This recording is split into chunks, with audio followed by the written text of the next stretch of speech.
Bismillah, alhamdulillah, wassalatu wassalamu ala rasulillah wa ala alihi wa ashabihi wa man walah. Amma ba'd. Assalamu alaikum wa rahmatullahi wa barakatuh.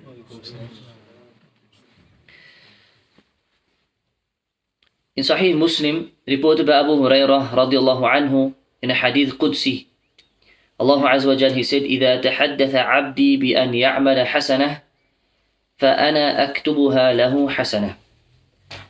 He said that if my slave or my worshipper intends to do a righteous deed, if he intends to do one hasana, any good deed, then I will write that good deed for him. And it's as if this already counts as a good deed.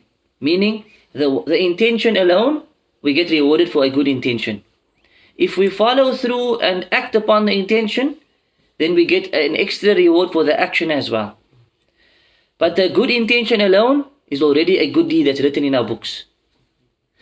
So if we apply this hadith to the topic of preparing for Ramadan, and we as believers, we have to be intelligent believers who are prepared and who plan ahead.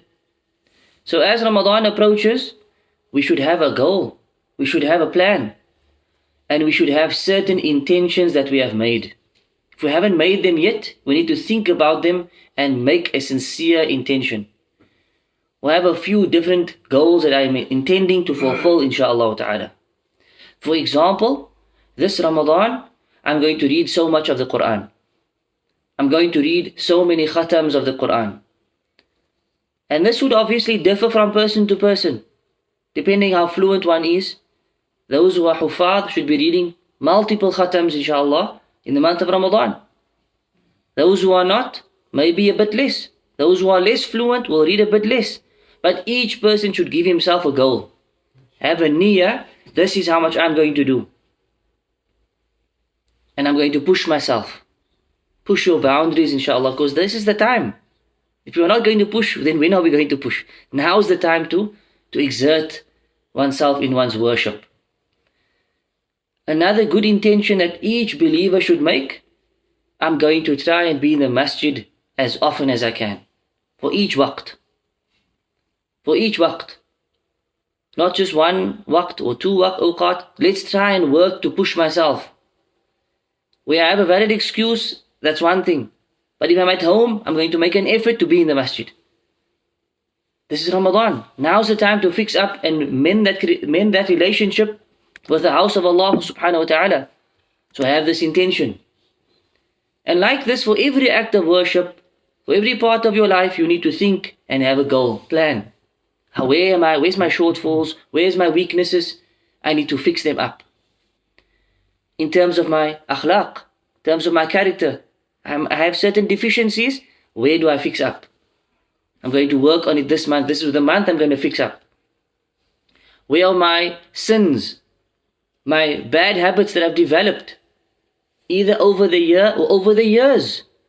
We develop bad habits. Sins become part of our daily lives. This is the month I'm going to work on giving it up for the sake of Allah. This is the month I'm working on abandoning those sins. So each person should have these intentions before the month comes. Just the intention alone is a good deed. It's written for you. And then inshallah this will motivate you to work through the month to becoming a better believer. And then your deeds will be multiplied inshallah. And like this you will achieve a successful Ramadan, where you become of the people of taqwa. Because this is what Allah Azza wa Jal said to us, لَعَلَّكُمْ تَتَّقُونَ. That this fasting has been given to you so that you become of the people of taqwa. You become of the people who are fearful, conscious and mindful of Allah subhanahu wa ta'ala. So the reminder today is, let every person have a goal for this month. A goal for bad deeds I'm going to give up. Good deeds I want to improve on. Quran. A goal for the masjid. A goal for sadaqah. A goal for tahajjud. A goal for everything. Think about it. And plan ahead inshallah, and then push yourself to reach these goals. And like this, as we said, we'll have a successful Ramadan bi'idhnillahi ta'ala. We ask Allah Azza wa Jal to make us of those who are successful. Ameen Rabbil Alameen. Wa sallallahu ala nabiyyina Muhammad wa ala alihi wa sahbihi ajma'in. سبحانك اللهم وبحمدك أشهد أن لا إله إلا أنت أستغفرك وأتوب إليك. السلام عليكم ورحمة الله وبركاته.